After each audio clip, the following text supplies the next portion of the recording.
Hello, everyone. I think, are we live? Yeah. All right. Excellent. Hello, everyone, and welcome to Draco Studios. I am Bernardo. I'm one of the writers here at the team. And today I have a couple of guests who are very important to what we're doing. As you know, we are working on Dragonbond Endless Sagas. And as part of the game design team, they're the two stars of the team. We have Brian Suskind. I'm saying that right, right? Yeah. And Sarah Matson. Brian is a game designer and screenwriter. He has worked with Machinima on a couple of series, and he has worked with a couple of books with using 5e and Pathfinder. I think what was that? A couple. A couple. Yeah, quite a bit. I was taking a look at your RPG geek thing, and I was like, wow, this guy's been in a couple of things. And Sarah is an author, a game designer, and last year you came out with Weaver's Folly, right? Mm-hmm. Yeah, yep. Congratulations. Yes, thank you. Thank you. That's a urban fantasy. Oh yeah, there it is. Urban fantasy, kind of like cyberpunky stuff, right? It looks interesting. Yeah, thanks. Yes. Yeah, well, welcome. So did I miss anything out from your introduction? Anything you guys want to talk about? I didn't absolutely butcher it. Great. Excellent. No, you did a good job. All right. Well, let's get started. How did you guys first get into Draco? Like, how did you first hear about us? Because you came into the team fairly recently, right? Yeah.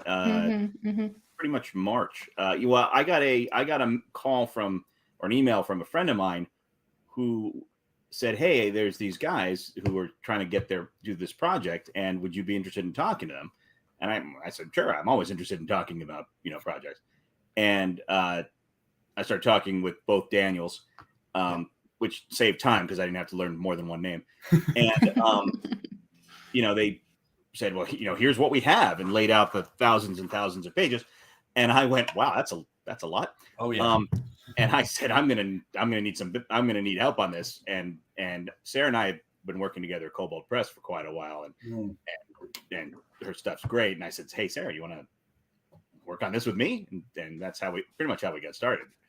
Yeah, I think I got an email from the same person around the same time saying, "Hey, there's this group." So I think we were like kind of simultaneously trying to figure out, if we were going to both work on it and how that was going to work. And that's sort of when I discovered that's right. Draco Studios and your Dragonbond world and Valerna and everything else. And have spent quite some time immersing myself in all of it since then, which there's a lot of it, which is great. It's good. So, yes. I've been here for 2 years, and I'll tell you that in a couple of years, you'll still be getting into it because it is a lot. I remember reading it, and it's a lot and a lot of fun, but definitely a lot of stuff that you have to keep going back to. Okay, well, before we get into the subject at hand, what are your favorite games and why? Let's start with Sarah. Let's just the one, if you want. Tabletop role-playing games or video games or okay, so in the video game world, my all-time favorite probably would have to be the Dragon Age series, Dragon Age Origins particular if I had to pick one. But the Dragon Age series is good. Mass Effect is great. Like BioWare is fabulous, everything they do. As far as tabletop role-playing games goes, D&D, Dungeons and Dragons is my favorite. Can't beat the classics. Well, I really like 5th edition personally. I've played basically all of the editions. And 5th edition is the first time I've really felt like I've had a really good understanding of the mechanics, rather than just running along and kind of knowing how my sheet works, but not knowing much else outside of how that, goes. Whereas 5th edition, I feel like I don't like super crazy, huge, crunchy things just because it overwhelms me. So I feel like 5th edition is simplified enough stuff that I feel comfortable writing it and running it, and I know how to throw out challenges, and that's 5th edition for me for sure. You only have to do your taxes once. Right. Not again. All right, Brian. I mean, I'm old, so it's like, going back for video games, it's like, I'm going back to the first Elder Scrolls game, Elder Scrolls Right. Arena. Those people. That's what Morrowind. It didn't start there. There was stuff before that. Something before. And yeah, I mean, all the BioWare stuff is great. I mean, right now, what am I playing? I'm playing Stellaris, which is a 4X space empire game, and Elite Dangerous, which is a flying game, and then we talked about Tiny Tina's Wonderland, and I'm waiting for the next Dragon Age game to come out. My first tabletop game I played was Pathfinder, and so for me, that's always like kind of near and dear to my heart, and but I gotta say, I have to agree with Sarah that 5e, I've had the most fun playing. Okay. Because it's, as a player, you have a lot of depth, but it's not unwieldy. Sometimes Pathfinder, especially at higher levels, got a little unwieldy because I have 9,000 feats and 800 abilities, and most of them are passive. Right. I have to go check them out one by one before I get into combat. And I mean, I like complexity. Yeah. Too. So like when 5e first came out, I was sort of like, really, this is it? But then I started playing it and went, oh no, okay, I see how it works. And I've had the most fun playing 5e. Excellent. Sweet. Well, it's a very lucky thing that we're using that as our base for the game, right? Yeah. Okay, excellent. Okay, so working with Endless Sagas and not just with Endless Sagas, but with all sorts of games, what does what is your procedure like when you're tackling a game design project? Not just Dragonbond, but like, how do you get into it? For me, it depends on what the project is, honestly, because like adventure design is very different from designing a monster or designing, an NPC or building a city. So just how do I get into it? Oh gosh. I think just like finding that spark of what is interesting about this thing that I'm building, like finding that little detail that you can kind of grab onto and flesh it out from there. The thing that will make the characters or the players and the DM sit up and go, oh, like, what is that? Like, what is this? Is interesting, chair, right? Yeah. So like that thing that makes it different and unique and engaging is that little detail is what I think I have to find first before I can really fully flesh something out. So do you have an example in mind that like has some real estate on your head? Oh boy, I have so much in my head right now. It's just all a big mess. No. And the camera's watching me. I know, no pressure. Well, I think for me, so like if I'm creating an NPC, the thing that makes that character something that's more than just any other shopkeeper or, bartender, like the thing that makes the PCs want to talk to them, be it a character quirk or something physical about them that's intriguing, that sort of thing that the characters can sort of latch onto right from the start. So, sweet. Brian. I mean, I think for me, a lot of it depends on what the assignment is. It's like, we don't, as freelancers, a lot of times you very rarely get just make me 20 monsters. Right. Like usually it's very specific instructions. We need this sort of thing. But I think, for things like setting design or monster design, I often default to mythology first.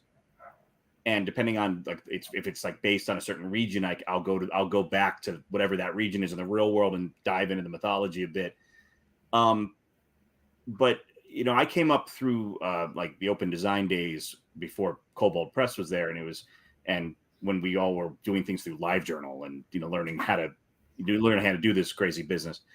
And my default was one sentence. It's always, where's the adventure? No matter what I'm doing, it might be cool, but if it doesn't give you adventure, then there's not a lot of point to it. Or at least it has to either spur adventure or lead to adventure somehow. If it's not, it's like saying the elves really enjoy ham sandwiches. Doesn't really get you very far. Right. And you could use that. Those ham sandwiches are illegal, We're all mimics or something, then it's a nice. Sarah's shaking her head because I tend to put mimics in at least one in everything I design, and it's become sort of a running gag. On brand. The mimic that bites you as you bite into it. Yeah. Excellent. All right. Well, let's talk a little bit about Dragonbond. I'm gonna give a little bit of a preview of what we're talking about when we talk about Dragonbond. It's like going to be very quick, probably the quickest summary I've been having to do for like after going to so many cons. Dragonbond is our high fantasy setting. In Draco Studios, we have all sorts of universes, and this is the one that we're working on now. It takes place in the continent of Valerna, and every 27 years, because of a curse, dragons come in from an alternate planet and they raid everything. So that's made everyone in Valerna, to like every single realm, to develop and grow however it can and however it wishes to. Right now, we're working on Endless Sagas for Dragonbond. That is our main role-playing game for the Dragonbond setting. And I make a specific, I go specific for this because we have all sorts of games for Dragonbond. And not only do we have some of them already in production, we also have some of them in the works. So there's all sorts of ways to interact with this world and make it yours.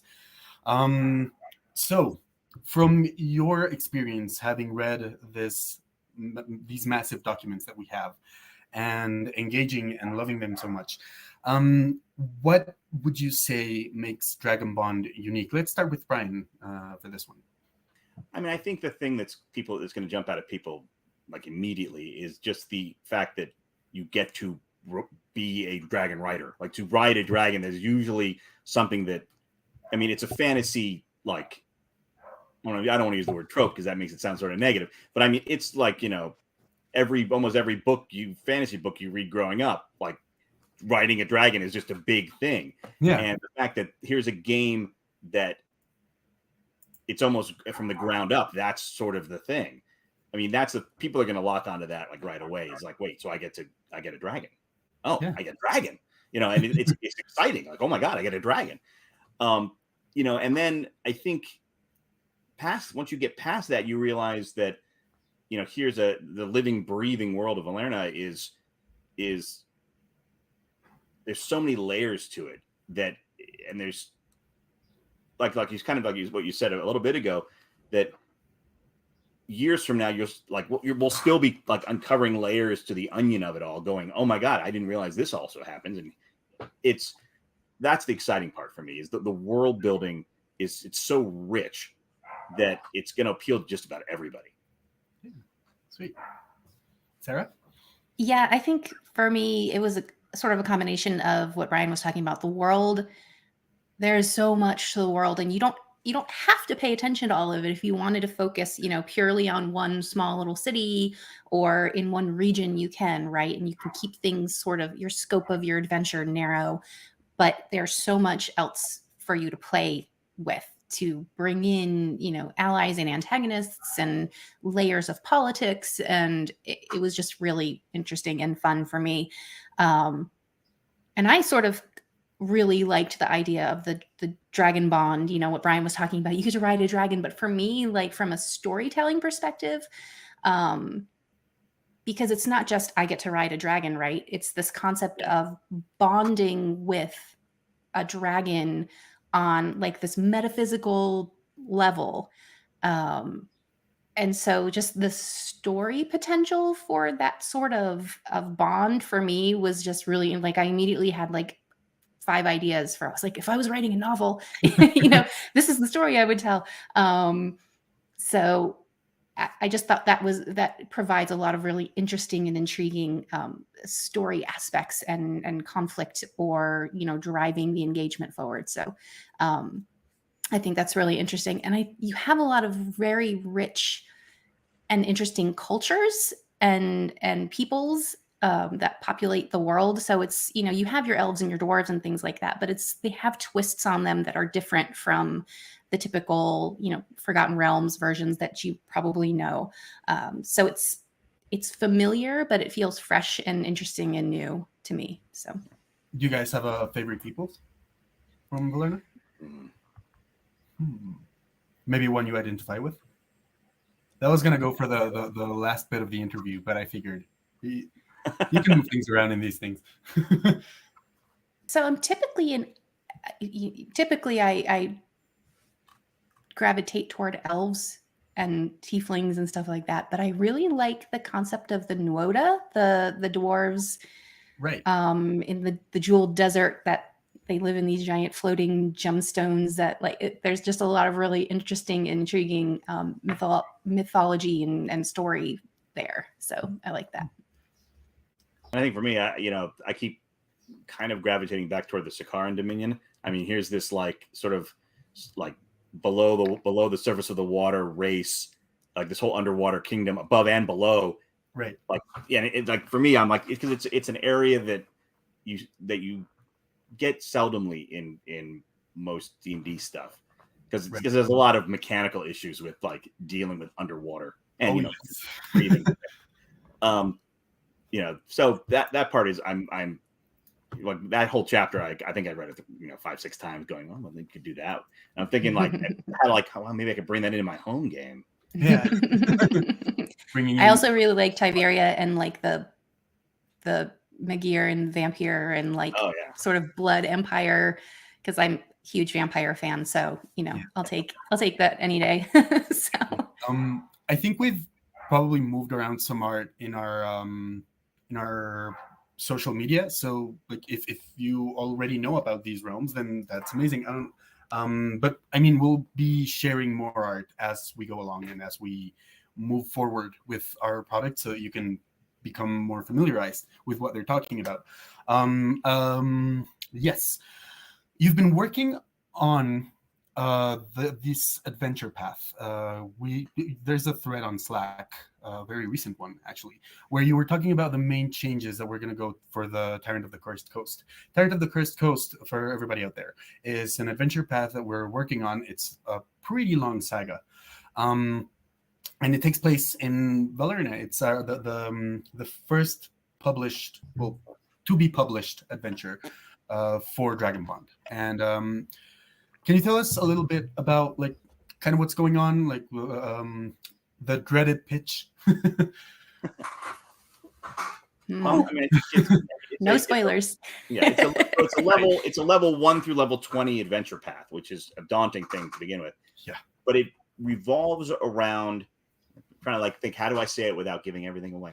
It revolves around a ruler who takes over a small portion of that realm, and it's that's the tyrant part. But the players or the PCs who befriend this person start to witness her decline into darkness and scrabble around trying to find a way to redeem her or to save her from herself, almost in the middle of a eons old plot coming to fruition. Okay. See, that is a really good Film school really trains us for that, right? Oh yeah. Yeah. There you go. I can't just say I don't have it yet. Well, it's out of everywhere. Yeah. Sarah, anything you want to add? I have so much I want to add, but it will be spoilery. So no, I think Brian did a good job. Yes. But I will say that our goal, when Sarah and I started looking at the adventure path, we were like, okay, this should be highlighting Valerna, because people aren't going to have any experience with it. It's going to highlight, it's everything from social encounters to dungeon crawls to traveling around to there's excitement, there's ambushes, there's betrayal, opportunity to bond with dragons, if that's your kind of thing. Hidden magics, ancient evils, and everything. We're trying to hit, since we have a level 1 through 20 arc. Yeah. We're trying to hit all of the things. Yeah. And we have the space to hit all of the things, because that's big. That's a lot of content. So yeah. Especially in the later levels where more things have to happen before you get to the next level, right? Yes. That can be long chapters. Okay, so you're working on both Tyrant and on the core mechanics for Endless Sagas. As the people watching probably know, we used to have an open beta. It's still running, but it's changed a little bit. This open beta at first allowed us to take a look at what was working with what we had, but it also came back with a lot of really useful feedback that's going to work for you guys to like for the system. What can you tell us that will tell the audience, because I already know all of this, what can you tell the audience that could be coming for Dragonbond mechanically, like what to expect? At least for the things that maybe you have a little bit more grounded. These things may change because we are like they are designing something, and that does mean change. But like maybe when Sarah and I came on, a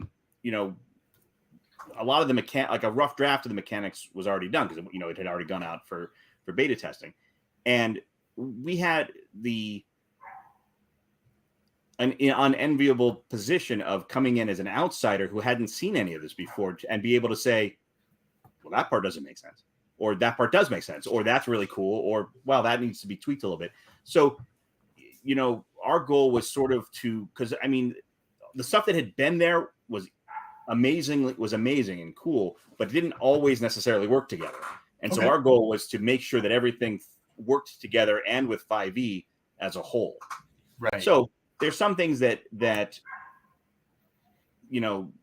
let's like classes. There were some classes that the way certain things were being handled in classes didn't always, they worked in with one particular class, but not necessarily with some of the other ones. And so we're like, okay, we need to retweak this whole thing so that everything flowed together and worked perfect. It worked as designed. Let's put it that way, because perfectly is probably a bad thing to say in games. Yeah. So for example, we're going to have 3 new classes, the names of which we're still messing around with. But like one of them is the VALA Avatar or a VALA Adept. We're going to have those classes, and then we're going to have the standard 5e classes, and they're all going to feel like Dragonbond.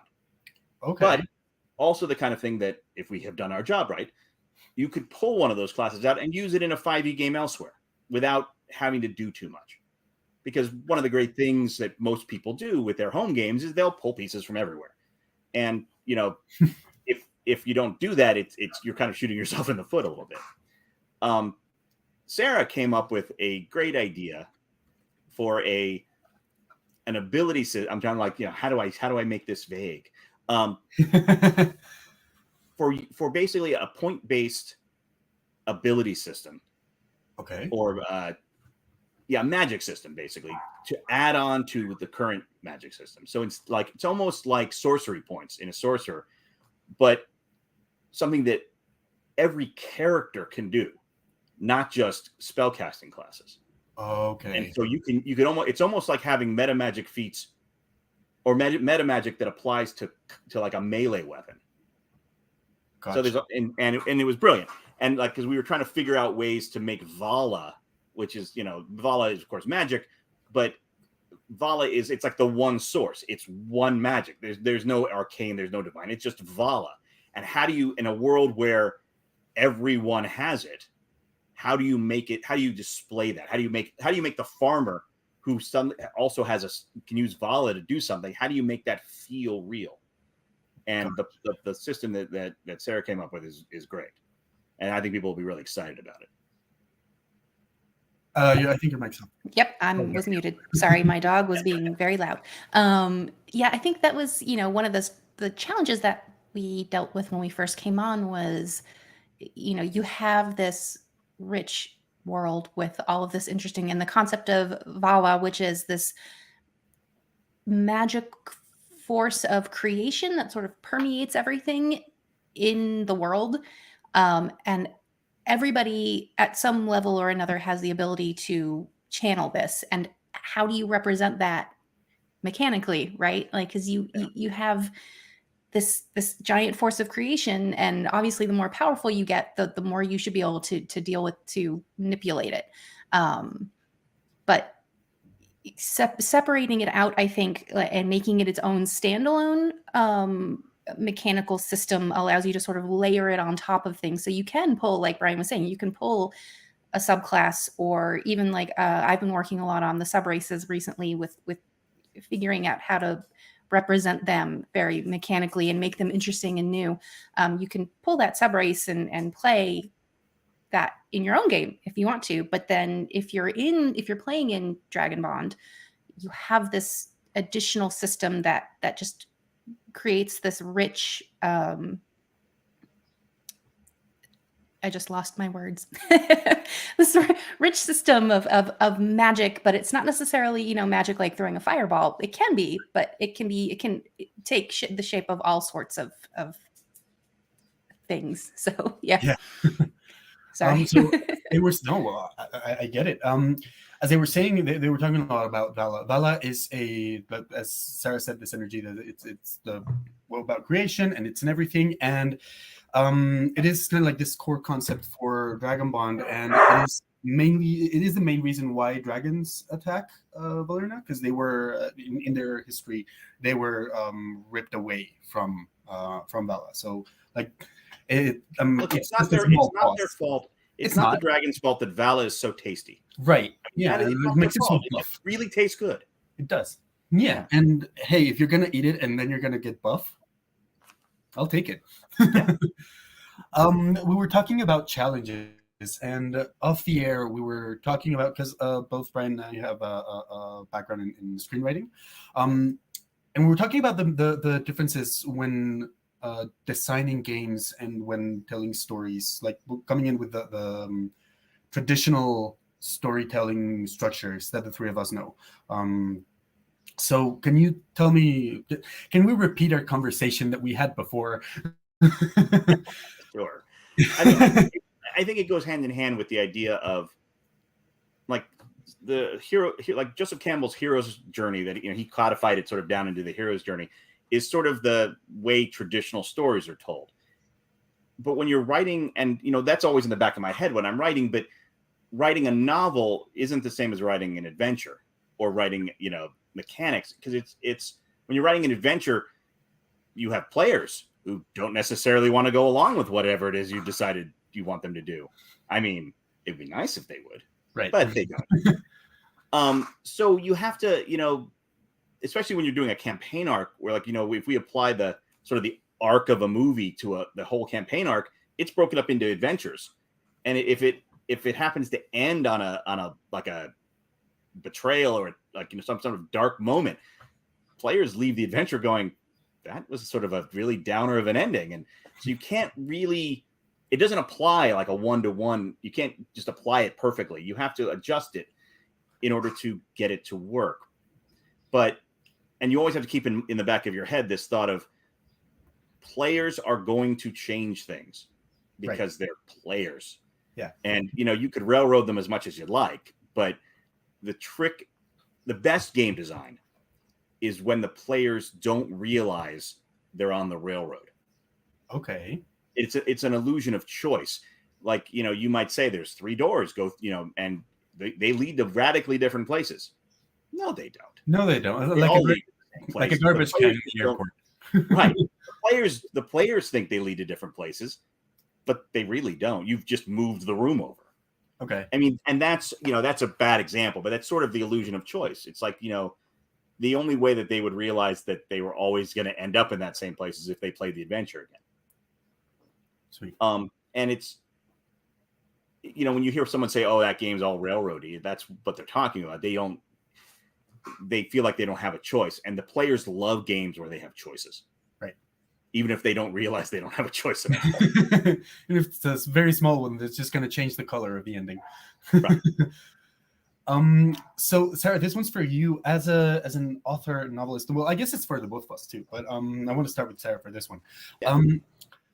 How do you think, or how do you merge? Let me rephrase. How do you feel that game design and like storytelling like merge together? At least in how you work. It's okay if the answer is they don't. I think they do. So for me, a big part of the reason why I play games in general, tabletop or video game or whatever, is for the story. All of my favorite video games are RPGs. My favorite, table is the kind of table that has a lot of RP. And I actually had somebody, I was at a con, I think 2 weeks ago, and I had somebody at the end of the come up to me and ask at one of my panels and say, well, do you like writing novels better, or do you like designing for games better? Like, which one do you like? And I'm like, well, like at the end of the day, I feel like they're both just different vehicles for storytelling, right? In a novel, I've already written the story. This is already how it's going to go, and this is how the characters are going to act, and somebody's just along for the ride. Whereas, sorry, in an RPG, I'm laying the stage for the players to then interact with the set and the characters that I've given them to then tell the story that's interesting to them. So it's a different angle, and it's definitely tricky because you can't go into designing for RPGs like you would go into writing a novel. Like what we were talking about earlier with the adventure, when we first had the outline for the Tyrant of the Cursed Coast, it was a really interesting story, but we needed to center the PCs more. We want to put out an interesting setting. We want to put out interesting NPCs who all want certain things, but allow the PCs to then pursue what's interesting to them and tell the story the way they want to tell it. So I think that writing for RPGs definitely, and like Brian said earlier, when you're designing things, you're like, where's the adventure, right? Where's that seed of what's going to make this interesting? What's going to drive the characters and the PCs and make them tell the story that they're telling with their DM. So that's how I approach it. So, Brian, do you have anything to that? Yeah. To play off what Sarah said too, it's when you're writing fiction or writing a novel, it's very easy to get your characters to have some big emotional moment and big role playing moment.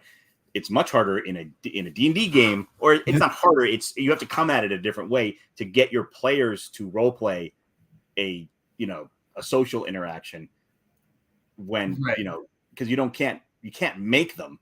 You can highly encourage them. You can sort of lead them into it, but getting them to do it is always that thought in the back of your head, like, well, this might not work, you know.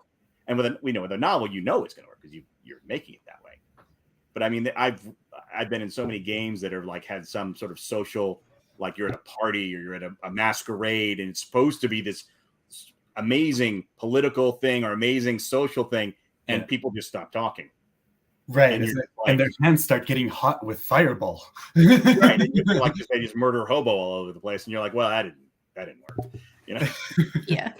My poor DM, actually, I'm playing in a long-term game, and he had at one point one of those big, balls, and like all of the important people for the kingdom were there, and we were all, and because of what had happened to us previously, like none of us trust anybody right now. And so we were like, we don't want to talk to anybody.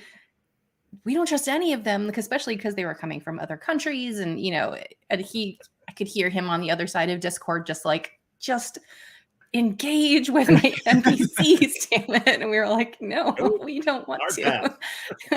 How would you tackle one of these situations? Like at the table? Or from however you would, like whether at the table or from because Dragonbond is a highly political setting, right? And we are gonna hit those moments too. We're gonna have a lot of mistrust whenever we're like walking around. How would you? I don't know if subvert is the right word, but would you lead a player into engaging? I think it's hard. It depends on a lot of it depends on your players. Like I've had groups that a political encounter is the furthest thing than what they want. Yeah. And those players, there's no point. They're not going to enjoy it, even if you manage to get them to do it. Other players, are like, yes, like the minute you start talking about a social thing or a political conflict, they are there and you can't stop them from doing it. So you have to be able to read your table. My default when I'm running a game and you're reading the room, and if it's going badly, you get out. I mean, you get out of whatever that situation is. Like there's Raymond Chandler, the old the writer of pulp detective novels from back in the 40s, had this quote that was, "When the plot starts to lag, have a guy kick in the door." Yeah. And that's always in my head. Like, if this scene isn't going well, you just have somebody create a conflict. Okay. From a design standpoint, the more real your NPCs can be, the better, and the more moral questions you can throw in there, even more. That's even better. But the PCs, your players have to have a reason. They have to want it. They have to want it.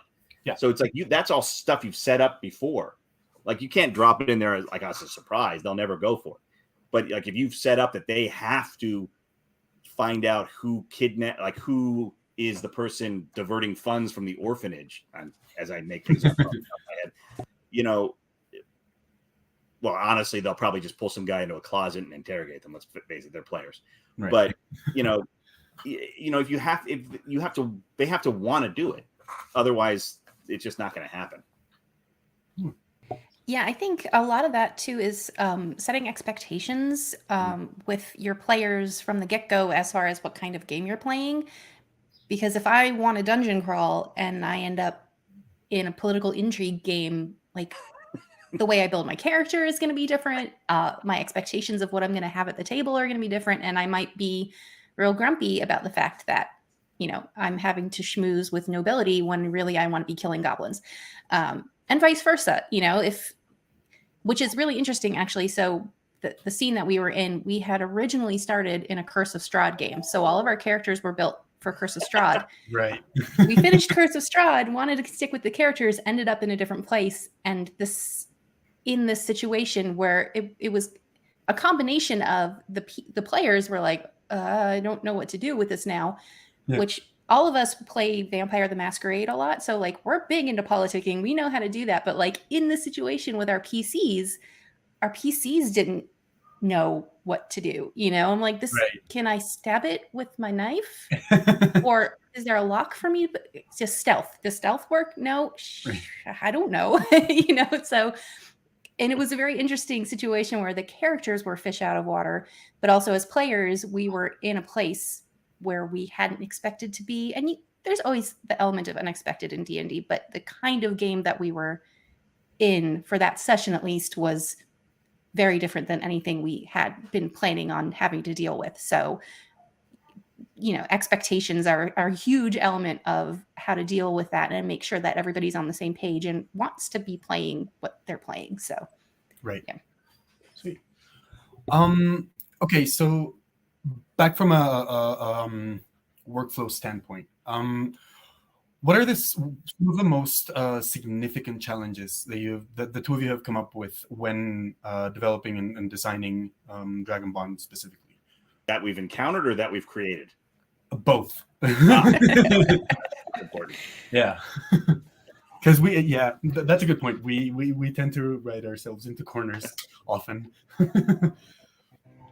I think. You want to do that? Okay, let's Sarah. Let's Sarah. No, I was just going to say, I think for me, and I think we knew going in that it was going to be the challenge, right? Because we were brought on to design mechanics and things like that. And so the biggest challenge for any design is, how do I make this unique and interesting, but also representative of the world that it's in? Like, you guys have these amazing races of people, you have these cultures, you have all of these cool powers, and how do we bring that in a way that's not just a copy of something that already exists, but and make it fleshed out and interesting and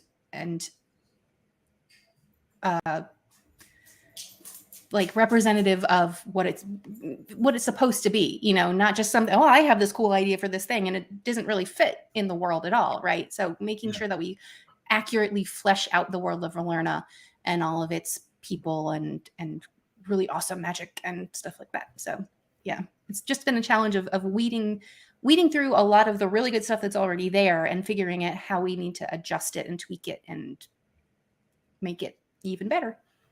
So. And I think for me, I think what Sarah said was definitely the biggest challenge. I think a very a petty note is, the the design work before we even joined has been extensive. So there's a lot of material, and the names of things have changed over the years. Oh yeah, things have been worked on, but that change isn't always reflected in some of the material we're getting. So a lot of times it's me going, I'm typing to Sarah going, well, who the heck is this guy? Yeah. And then we'll like have to look someplace else and go, oh, it's this guy now. Oh, okay. Yeah. And so, coming in on a, late in the hour and then going, not knowing that this name was actually this other thing has been challenging, because it's both a challenge and it's also great that we're there to do it, because it's like, at a certain point, everybody needs a fresh set of eyes on what you're designing to tell you that either it makes sense or it only makes sense to you, which is a very big danger in game design, because you're dealing with some esoteric stuff, and it's a combination of story and numbers and math, for God's sakes. Yeah. And sometimes the thing that is perfectly reasonable and makes sense to you makes sense to no one else. Gotcha. And without somebody coming along to tell you that, you'd never know until it got to either playtesting or Lord forbid, print. Right. Yeah. That's not the feedback you want. You do not know. Is there anything that really excites you about like what you're? I'm really trying not to make you commit to anything, because we are in this, right? Commit to it. It's fine. Right. Yeah. Committing is easy. But is there anything that it really excites you, other than because we talked about your the non-magic but kind of magic element from VALA that Sarah was developing. But is there anything else that like hypes you up from what you're working on? Go for it. Yeah. I think for me, the thing that I'm most excited about was sort of the Dragonbond itself. Right. I mean, when we first looked at it, it's this metaphysical bond with a dragon, and mechanically you get a dragon, which is great. And you also get these powers that come about because of this bond. And we started talking about it, and we're like, well, the other people at the table are going to get really angry that so-and-so has a dragon and they don't have a dragon. Right. And it can actually cause an imbalance at the table, not just socially, but also like if you're ramping up monsters to defeat this person who has a dragon, it means that they're trouncing everybody else. Right. And we came up with this idea that the Dragonbond itself can give benefits to the group. Oh. It primarily gives it to the right. person who's bonding, because obviously it's their relationship with the dragon, but everybody's going to get something out of it. So it helps soothe maybe some ruffled feathers until they get their own dragon. But it also it becomes something that layers, like as more dragons come into the group, those abilities will increase and these bonuses get better. And so it becomes, it's still that person's dragon, but it becomes sort of maybe everybody has a stake in it, which I think is important in a group dynamic. Do you have anything to add, Sarah? I'm excited about all of it. I think it's all so good. I think just those, like the Dragonbond and the idea of VALA and some of the things that are very, very specific to the Dragonbond setting itself is what excites me about it. It's what makes it unique and different, right? And not just any other table. So I think, the Dragonbond and VALA and those aspects, I think.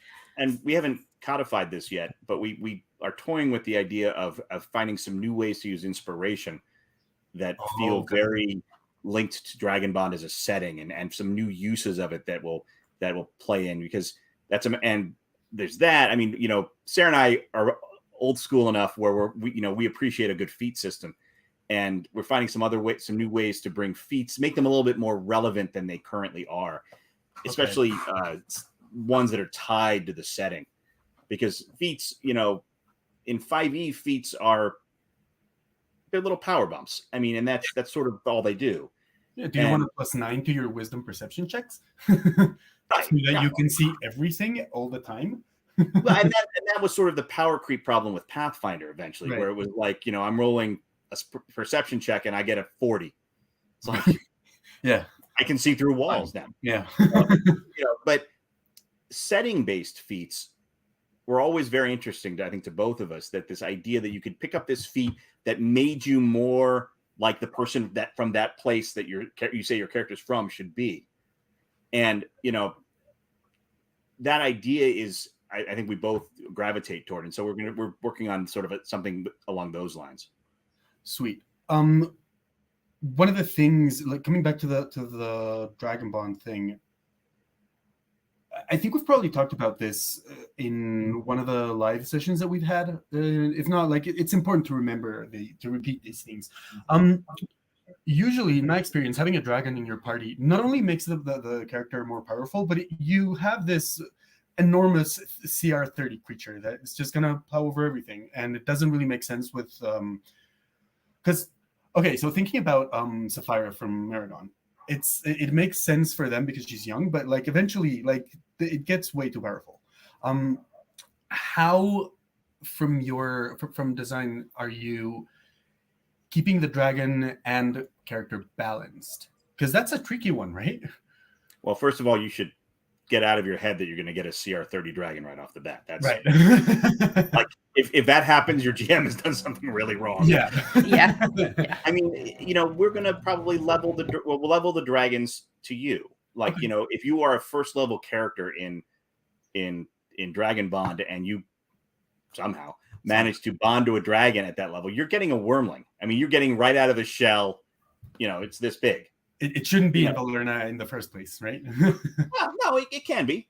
I mean, and I could see some great story things about having to cart around a baby dragon, right? And like get not to breathe fire on things. I mean, there's a lot of story stuff you could do with that. And the trick is since dragons feed on VALA, and the purpose of the bond of the Dragonbond itself is to channel VALA to your dragon. As you go up in level, your dragon will get bigger. Gotcha. The trick is keeping the CRs in balance as you do it, so you don't you're not 10th level with like an ancient red dragon, because you pretty much won at that point. Yeah. And would you like no winning of everything? You don't win. It's just you win individual things, but there's no winning the overall game because it's an ongoing story. So I mean, we're going to be leveling the dragon to you, and they will age faster than like core rules say dragons should age, because you're basically feeding them VALA. Okay. Yeah, the amount of VALA being fed, it justifies the quick aging. Cool. All right. Sorry, did you have anything to add for this? That's right. Okay. Okay. Well, we're closing in on the last 10 minutes of our interview, so let's go for the cooldown. As writers, we usually, and also as DMs, but those are like very different things to be. But we come across a lot of hurdles that we put on ourselves and that are kind of part of the job. Do you have any suggestions, any tips as professionals for either authors or DMs or even like upcoming game designers, for us newbies out there? So while Sarah's dealing with dogs, I think that no one writes in a vacuum. Okay. And it's like, for me, the when I'm designing, in the back of my head, like I said, is where's the adventure? That's the line that keeps running through my head. And the problem is sometimes when you're writing, again, things seem great to you, but it doesn't necessarily make sense to anyone else. And when you're running a game at home, or even designing stuff for your home game, you don't have to be. It doesn't have to be complete, because you already know what you're going to be doing at the table. But when you're writing to publish, it has to be complete, because you're not there to tell them how to do it all. And so it's very, I think one of the big things I would say to someone who is trying to do this, like professionally or as a career, is make sure you have people that you can hand this off to and get an unbiased opinion from. Okay. Unbiased is a very important one. Yeah. Yeah, because I mean, like, give it to your mom, she's gonna be like, "This is great." Yeah. But you need people who will say, "Okay, this second part doesn't make sense at all." Right. And I mean, Sarah and I, when we're working together, we've worked together on little things, but this is the first big thing we've worked together on, and I think we are very good at telling each other, like, "Yeah, that doesn't work." Okay. Did you see that if you did it this way, it completely buggers this other thing? And then I'll say, "Yes, Sarah, I'm sorry. I didn't realize that. You were correct the whole time." And that's how the dynamic works. Right. Because it's not about you; it's about what you put on the page, right? Sure. Yeah. Yes. I mean, and make sure the story comes through. But it's like it's like in a movie. It's like in a movie where if there's something something that jumps out at you and kicks you out of like being immersed in it, that's sort of what a bad mechanic will do. Oh, okay. Like at a game table, if something doesn't make sense, the whole game stops. As the GM sits there looking at it going, "I don't understand this," or the player goes, "I don't know how to make this work," you've lost the whole feeling you're not immersed anymore. It's like you got a speed bump and kicked you out. So that's why having people who will tell you that doesn't make sense is very helpful. Okay. Sarah, you're up. Yeah, I'm sorry. I have a leaf blower right outside my door. I apologize. Yeah, for me, I think the biggest tip I could do if you're looking to like publish would be to whatever, seriously, it's right there, whatever system you're working in. If there is a style guide that like a specific publisher uses, like I know Wizards of the Coast has a style guide that they have like on DM's Guild that lists how they lay things out. And the wording is very particular and terminology is very particular, and like what you put in bold and what you put in italics all seems like little things that don't really matter. And at the end of the day, if you do a good job, like it's not going to matter a ton. But if you have somebody who is used to looking at a specific mechanic and a specific system and they pick up yours and it's in that system, it needs to match as closely as possible or else it can be confusing. Right. Like if you have ability check that means one thing in the core system and then you use the term ability check in your mechanics for something that's not the same, it's gonna cause confusion. And that kind of goes back to what Brian was saying, where have somebody else look at it, especially somebody else who knows the system, because then they can tell you if it works or not. I mean, and I think I'll also say that when you're designing, and this could be an adventure or a setting thing, even not so much monsters, I guess, but you got to keep in the back of your head that this is the game, this is the player's game. Yeah, like it's yours, you're the GM and stuff, but they're the ones at the center stage. It's the spotlight's on them. It's not on an NPC. It's not on an NPC. It's not on a monster. It's not on a particularly cool building or whatever it is you've thrown in the game. It's always about them. Right. And that's a great thing because you sort of know where to aim the spotlight. But at the same time, you need to keep it in mind, because if you start focusing on the building or the cool monster or whatever, the players either consciously or unconsciously know it. And they get annoyed because they're like, this is my story. I'm trying to tell it. I'm trying to live this story and you're not letting me. And that will derail things real fast. Gotcha. All right. I wrote one, but I don't think we will have the time. But let's see if we can do it. Okay. Do you think there is a way to keep your story or a product for entering development hell? A way to keep it from entering development hell? Yeah. I mean, besides hiring Sarah and me. Right. Of course. Besides, yes. Okay. That's it. Just yes. There is no development hell. It's just development, and you get out of development hell by developing it. Okay. It's when you develop it and you do it well. It's a publishable thing. Whether or not you have the funds to publish it, or your Kickstarter fails or whatever, that's not about the product anymore. That's about what you've done with it after it was done. Okay. But it's if you've told the story, you always got to play to the story. If you've told the story, people will want to read it. Gotcha. I think for me, it's the same way for designing games as it is for writing novels, right? At some point, because you could just sit there and write a novel and revise and edit and revise and edit Forever. and revise and edit forever and ever and ever and ever. And at some point you have to just tell yourself, it's done. Like, no, we're done now. Like, I have to make decisions, especially in design. It's like, I have to make a decision. And is this the right decision? Probably, maybe. I hope so. There could be 5 right decisions, but you just have to eventually just pick one, go with it, and commit, right? You have to commit to things. And I think sometimes we get like this analysis paralysis of like, well, I could do it this way, or I could do it this way. And both of those things could be really cool, but you can't put both of them, like you can't write 2 different versions of your novel unless you're doing like choose your own adventure. But like you have to commit eventually and just put it down and just say, this is what it is. And just do it. That's why deadlines are helpful. That's why deadlines are so good. I'm making this choice tomorrow. Yeah. Yes. All right. Well, before we go, any personal projects that you guys are working on other than Draco, or anything else you want to plug? This is your plug time. Buy Weaver's Folly.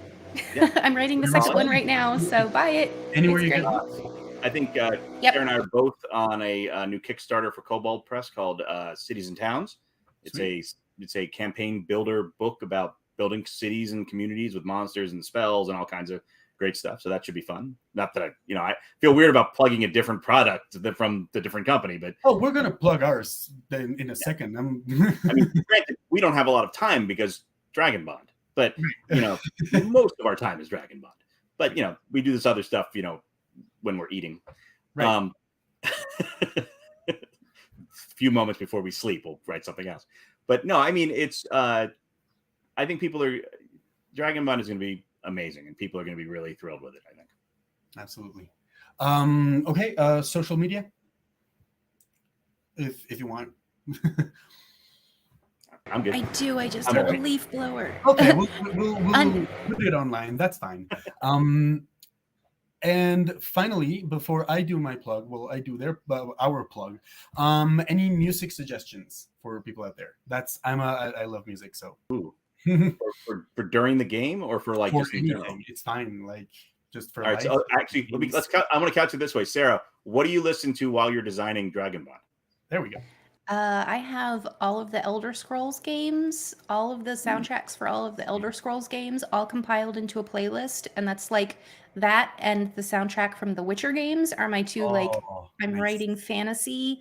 Like when I listen to the Witcher stuff, it's like if I'm on the darker end of the spectrum versus like the exploration cool stuff is like the Elder Scrolls. So that's my writing music for fantasy. Yeah. See, I go the other way. Right now I have Pandora set to Mariana's Trench or They Might Be Giants, and that's what I have playing when I'm designing. I don't have that playing during the game. I usually have soundtracks for that. Right.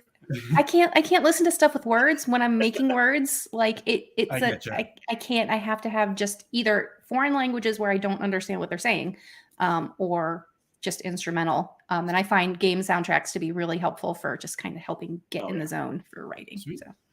Excellent. Well then, the official plug then. The Kickstarter coming out page for Dragonbond Endless Sagas is live. The coming up is live, not the campaign yet. But if you register for that, we'll let you know. It'll let you know immediately when Dragonbond Endless Sagas, the Kickstarter, is live. We also have Tribes in My Mini Factory. It's a monthly subscription kind of situation where we offer STLs from the world of Dragonbond, along with a couple of adventures that we've been writing throughout the last couple of years. In every 3 months, you get a new adventure or a new fragment of an adventure, depending on how we go from season 5.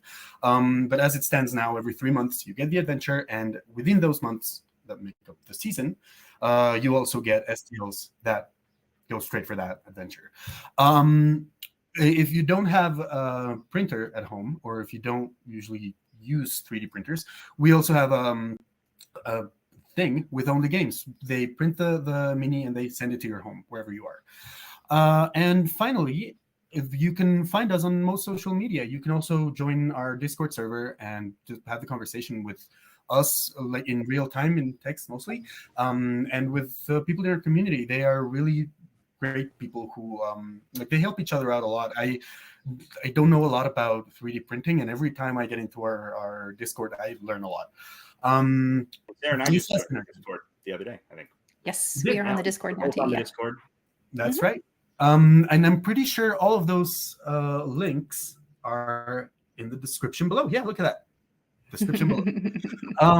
Thank you guys. Thank you so much to Brian and Sarah for joining me today. Sure. Thank you everybody who was tuned in. That's the word. And we'll see you next time. Sounds good. Bye everybody. Bye. Thank you.